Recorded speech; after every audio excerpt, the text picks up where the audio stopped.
On Fox News at night, we told you how Democrats and so-called never-Trumpers who are so disenchanted by the legal targeting and subsequent conviction of the former president that they will vote for him in November to, quote, save democracy. Let's bring in a lifelong Democrat, Daniel Coatson. Mr. Coatson, thank you so much for coming on. In the Free Press, you said, and I'm quoting here, they hate him too much, meaning Donald Trump. And you also said he's going to put some dirt in the gears. What do you mean by dirt in the gears, sir?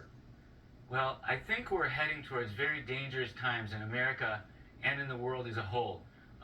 Individual freedom is under threat like never before in my lifetime, and I think Donald Trump is the freedom candidate. What I meant by throwing sand in the gears is that there's too much control of our lives by experts, by other powerful figures, by scientists. They're telling us what we have to do, they're telling us what we have to think, and they're telling us how we need to behave. And I don't want it. I'm an American. I want to live free and choose how to live my own life. And Donald Trump is the person who is most likely to help me be able to do that.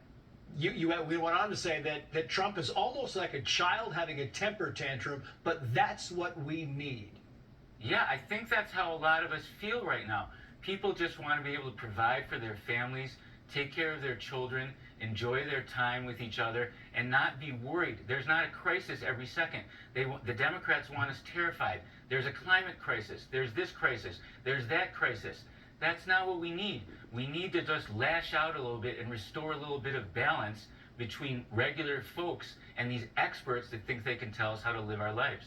Yeah, it seems to me, I know you're a lifelong Democrat, but it's not just like this came at you in the past 2 or 3 months. It's been building for a while. Is that a fair assessment, Daniel? Yeah, I think my trajectory can be illustrative.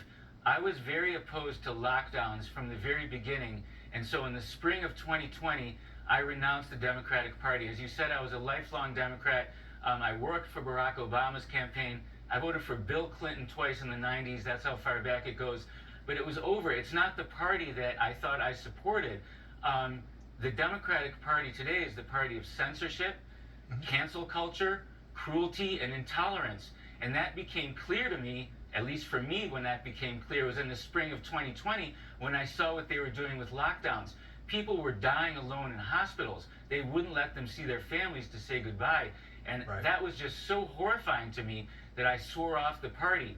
I wasn't quite ready to vote for Donald Trump, though, in 2020. For a lot of Democrats, he can almost be a bridge too far. He's like worse than the Republican Party. And plus, I was a little bit angry at him because I thought he should not have been putting Fauci on stage and glorifying him. So I voted for the Libertarian candidate in 2020, but that's not who I'm going to be voting for this time. This is too important. And frankly, I trust Donald Trump a lot more now than I did 4 years ago. I think he's actually, believe it or not, a serious man that knows that he has serious tasks in front of him. He wasn't ready the first time. He's ready this time. He will be. Yeah, I think it's a very fair assessment and well said. Mr. Coatson, thank you for coming on. We appreciate your opinion. It's nice to see you. Thank you. Thanks so much for having me.